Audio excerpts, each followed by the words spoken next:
USC custodians are rallying for better wages. We spoke with a few to learn more about what they hope to accomplish. Electric cars could be the new normal. We talked to an expert to see how more electric cars can help save lives.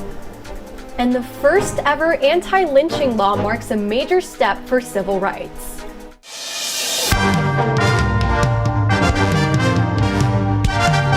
Annenberg TV News is next.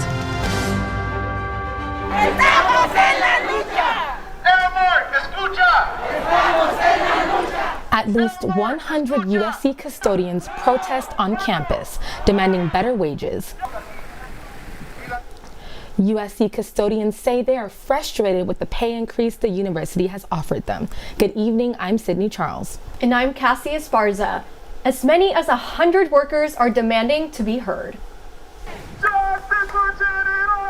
USC custodians chanted for justice by Tommy Trojan. They're asking for higher wages after getting an increase of $1 over the next 3 years. They marched down Truesdale Parkway chanting, "Si se puede," yes we can in English. Volunteers handed out signs near the village where they continue to rally for a living wage. Some of them have been with the university for over 25 years. It's ridiculous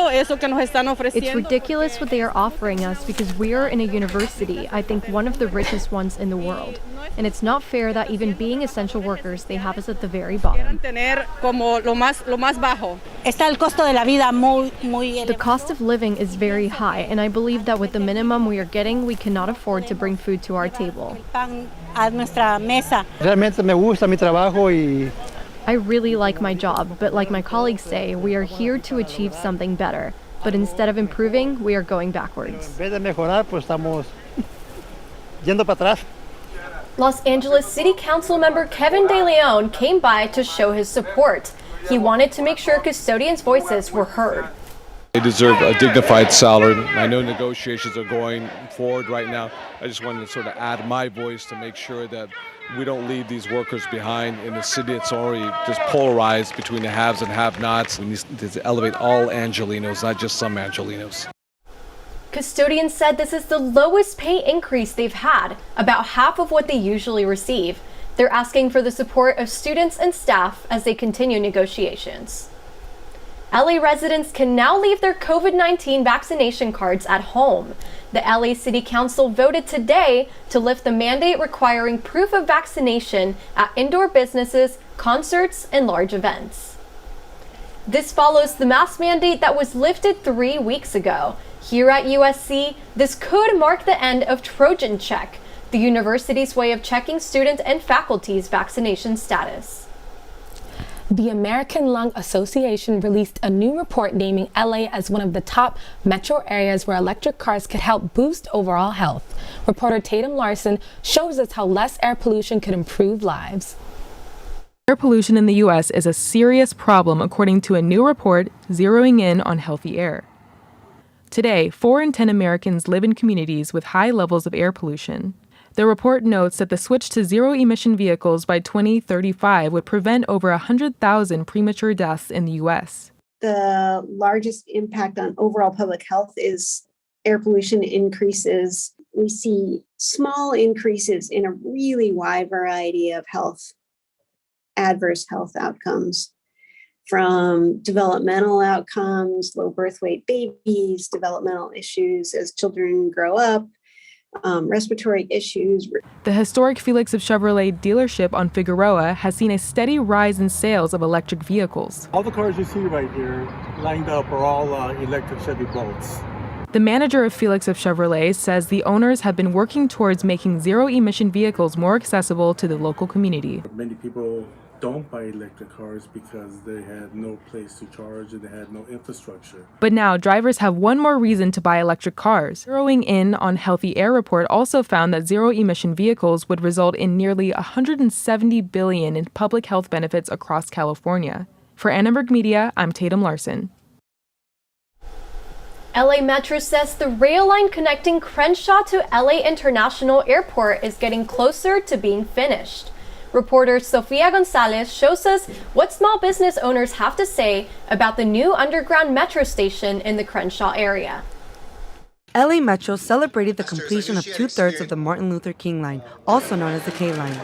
This was the first project of its kind, the pilot of the Business Interruption Fund. Over 80% of the small businesses that were in operation when we started are still here. They're still standing. The project extends from the Blue E line at Expo Crenshaw Station to the Green C line at LAX. The Crenshaw Corridor, Inglewood, and El Segundo will all be connected through the underground metro.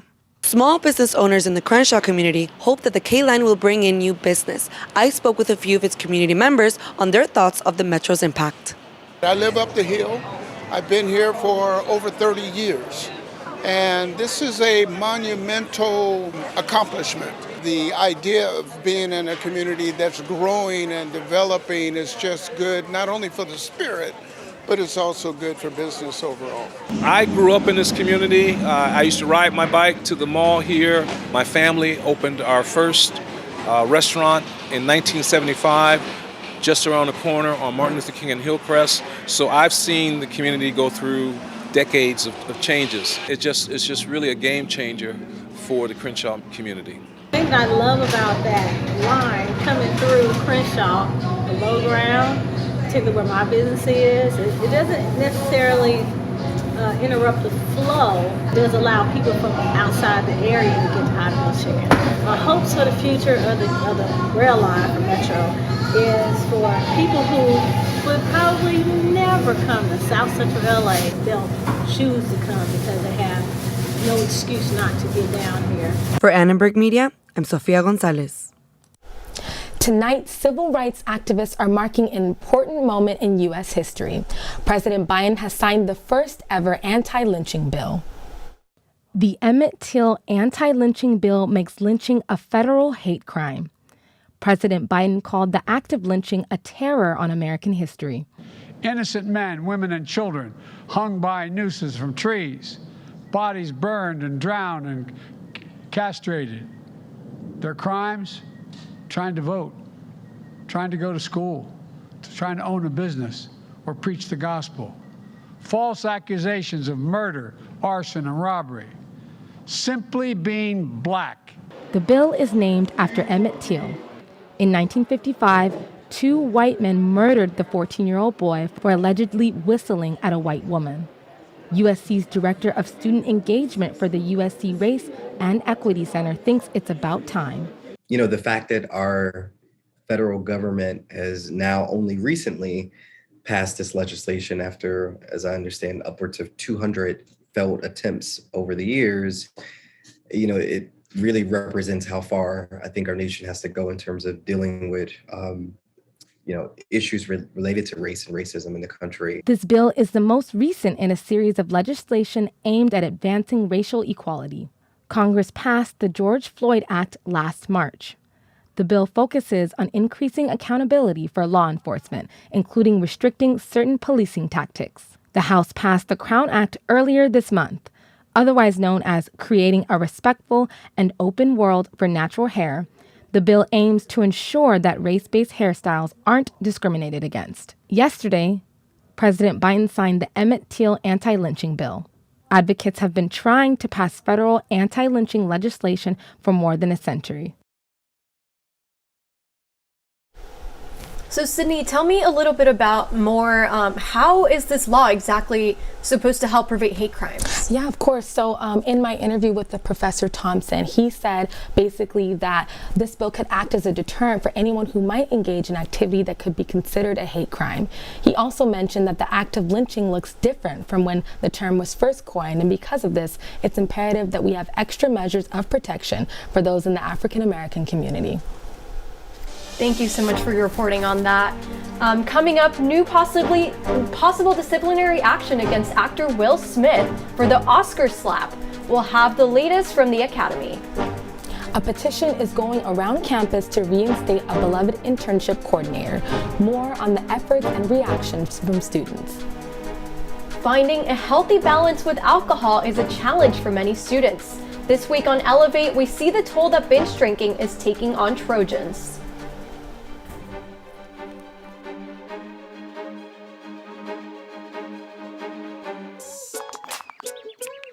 Worried your friend's struggling but don't know how to reach out? You could say, how are you, or get a fake tattoo. You could ask with an app if it works for you. You could write them a text or knit them a sweater. If you can't be together, you could write them a letter. Whatever gets you talking. Whatever gets you talking. You could chat on the game, kick off your flip-flops. You could ask on your couch while you binge watch. However you do it, you gotta ask a friend. And if they don't share, you can ask again. Whatever gets you talking. Whatever gets you talking.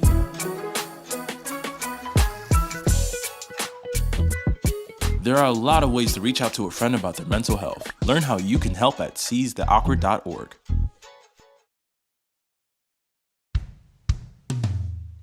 Hey world, I have a quick message. It's about safe driving. All right, let's go. Anytime you're driving, have the seatbelt buckle tight, both hands on the wheel and your phone out of sight. When not in your hand, trying to text somebody back, because if you do, your car might get smacked. The moral of the story, just put your phone down. The people on the road will stay safe and sound. Put your phone down, put your phone down. People on the road will stay safe and sound. Yeah.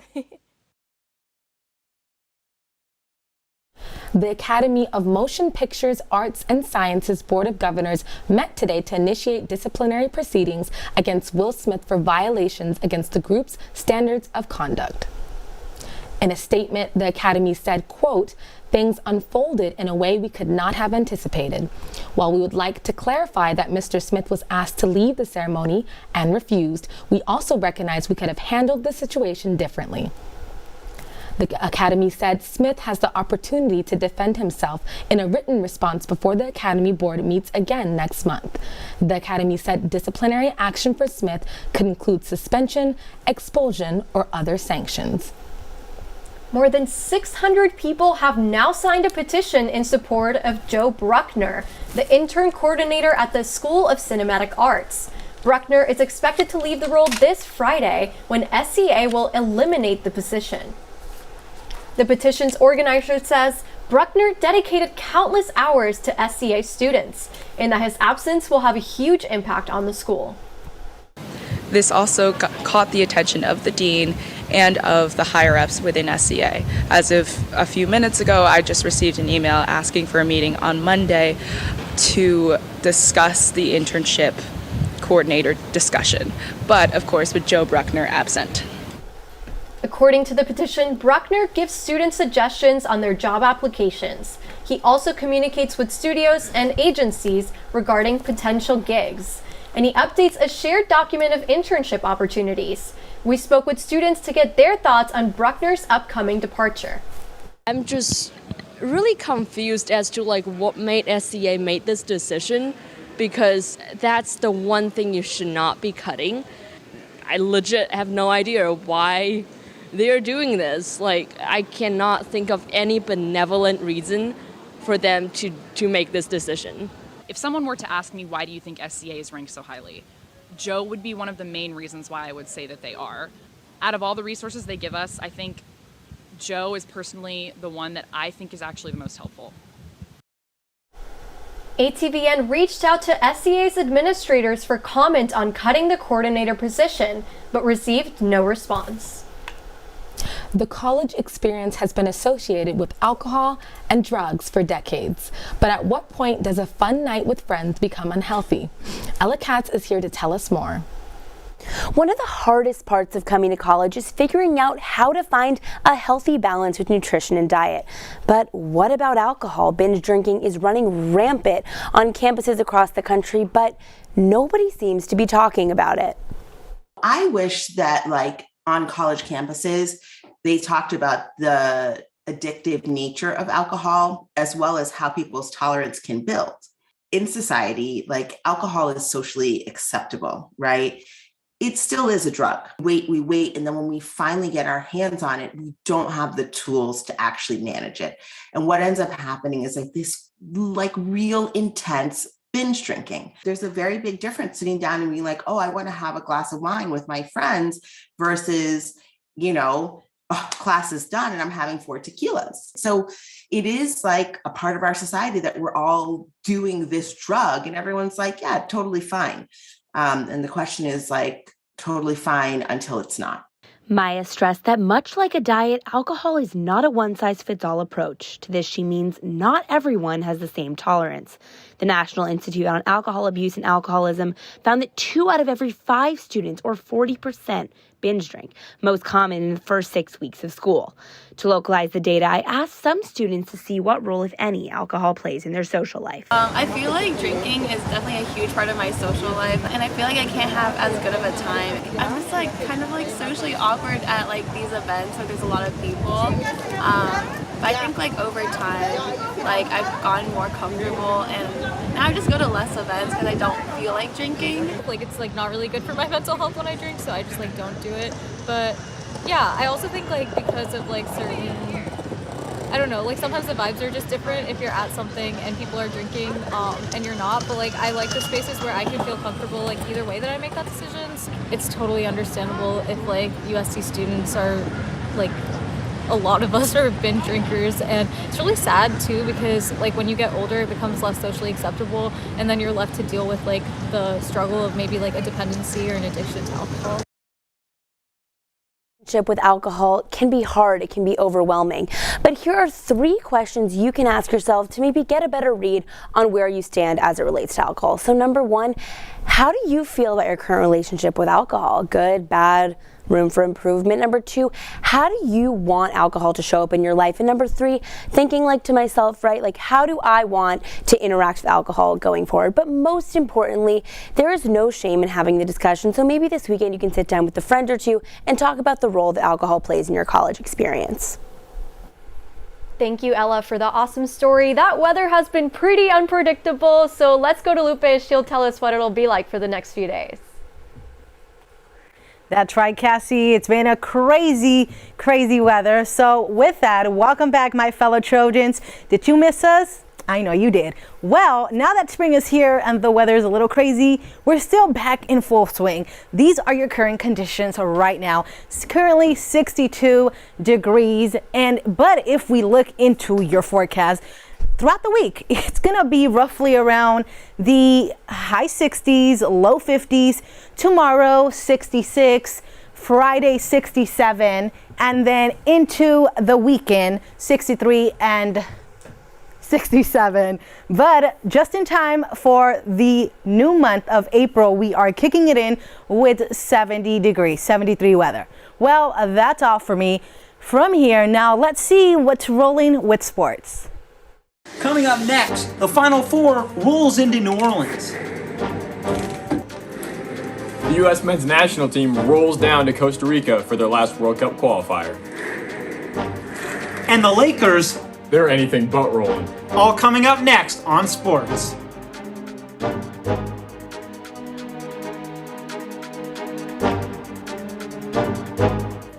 Leaving hot coals improperly extinguished can cause a wildfire. Hey guys, it's Smokey! It looks as if Smokey is going to use the drown, stir, drown and feel technique. After the first drown, a good start.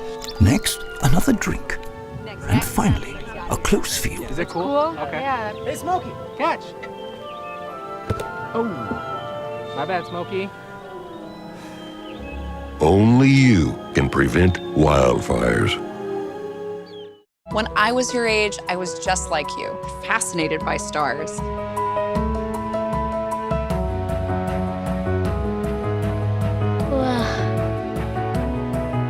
But now I get to search for life in the universe. And who knows, maybe life is looking for us too. So we're like aliens to them? Yeah. Does anyone want to be a scientist now? I do. Awesome. We need more girls in STEM. Maybe we can find aliens. I'll never forget the day our landlord called and said, read your lease. No pets allowed. My owner tells him my dog ate the lease, but that didn't work. And now I'm stuck in a shelter. But this pit bull is ready for a new crib. I'm loving, loyal, and play well with others. So don't be intimidated by all my muscles, because the biggest one I have is my heart. That's right, I said it.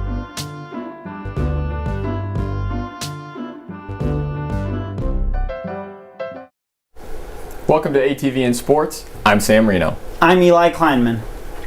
And I'm Daniel Halpern. If you were planning on making it out to Dado Field tonight to catch the baseball game, I got bad news for you. The game versus Seattle University has been canceled due to health and safety protocols within the Red Hawks locker room. The 14-8 Trojans won't have to wait long for their next showdown. San Jose State comes to town for a 3-game series starting Friday.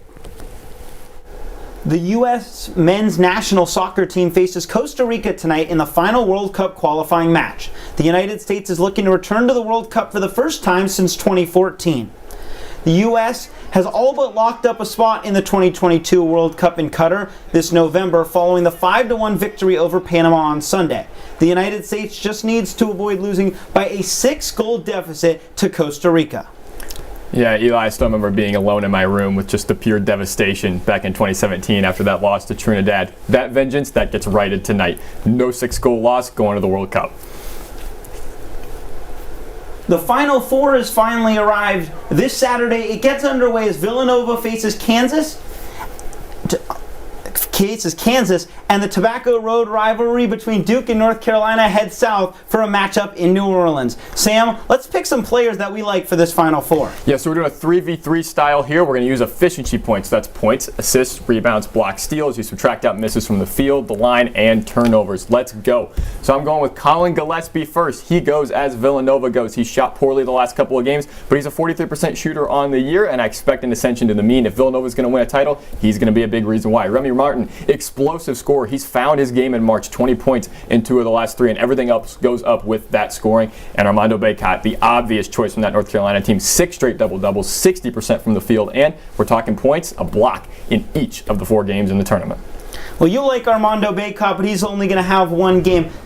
I'm starting with Christian Brown. He is the utility man for Kansas. He does it all. 11 points per game in the tournament, 7 rebounds, 3.5 assists, a couple steals in there, a couple blocks. He really can do it all. He's going to have a great Final Four. Paolo Banchero is my second pick. That freshman is ascending to the top of the draft boards with his performance in the tournament. 18.5 points, 7 rebounds. Truly incredible. He has led Duke in Coach K's final season to the Final Four and potentially a championship. And Brady Manick, Larry Bird-esque. He is having one of his best stretches of games in his career this tournament. He's one of their best players despite missing 10 minutes of the Baylor game after getting tossed. He's averaging over 20 points per game, 8 rebounds. He is a star in the making.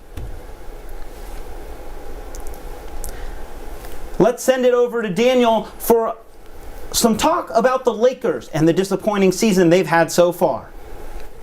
Thanks, Eli. After an 18-point blowout versus the Mavericks last night, the Lakers, who were without LeBron James and Anthony Davis, officially fell out of the play-in. The current 11 seed face a daunting challenge ahead of them. In their final 7 games, the Lakers have the 3rd toughest remaining schedule in the NBA.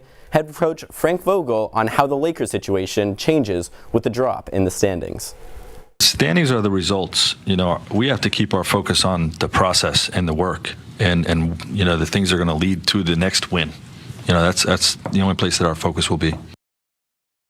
Should the Lakers do?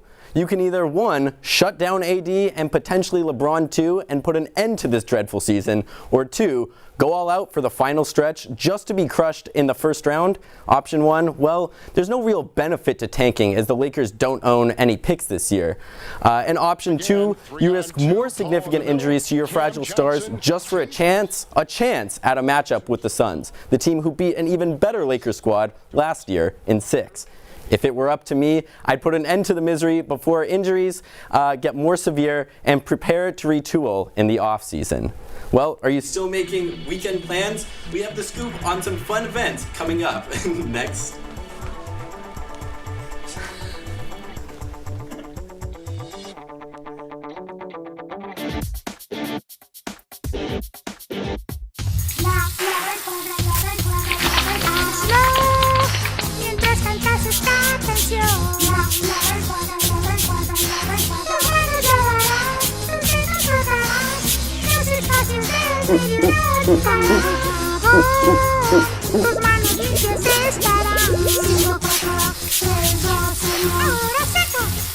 Lávate las manos por 20 segundos como Elmo. Hay algo especial acerca de este lugar.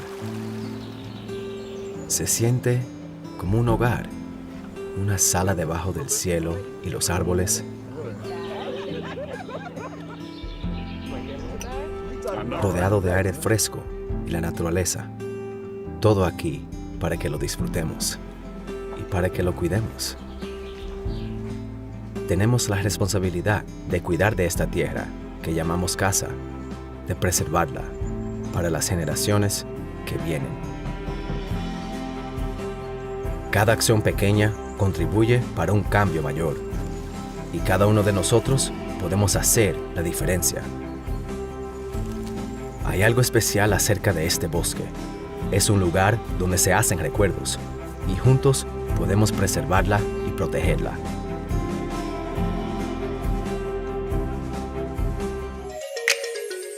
Early to get your weekend plans on. And lucky for us, Lupe Yaranjas has our first edition of the City Scoop. Lupe? Yes, that's right, Cassie. That's right, Sydney. Each week we'll be sharing 5 events for you to check out within a 5-mile radius from USC. And as a proud LA native, I've got you covered. First off on the list, we have the Tupac Shakur Wake Me Up When I'm Free Museum, just down the street from campus at the LA Life. It's an art installation exploring the life and legacy of the late rapper, activist, and poet. Next up, it's LA Works Cesar Chavez Day of Service. And it's tomorrow, March 31st. The event is virtual, but will feature workshops from a book drive to honoring the life and the work of the civil rights activists. Next is the Letter King Live. The cast members from the popular Hulu show are bringing a 90-minute comedy experience to the Ace Hotel in downtown LA on Thursday, March 31st and Friday, April 1st. Then we have the Gear Fest 2022 here on campus this Friday, April 1st, celebrating Black art within the USC and South LA community. There'll be music, food vendors, and much more. And lastly, on Saturday, April 2nd, we have the FemFest taking place here at McCarthy Quad on campus. The one-day festival amplifies the voices of women, people of color, and the LGBTQ plus community. So Sydney and Cassie, that's all what I have for today's first edition of the City Scoop. Back to you. Thanks, Lupe. My roommate actually went to the Tupac Shakur. I thought it was awesome. Yeah. Oh my gosh, yeah, that's so exciting. I'm definitely looking into that FemFest. I want to see who's performing. And right here in my McCarthy Quad, it's super accessible for everyone on campus. You gotta go. Everyone should check it out. Thank you guys for watching Annenberg TV News. From everyone here at Annenberg Media, I'm Sydney Charles. And I'm Cassie Esparza. For more coverage, watch and subscribe to our YouTube channel at youtube.com/Annenberg Media. Good night.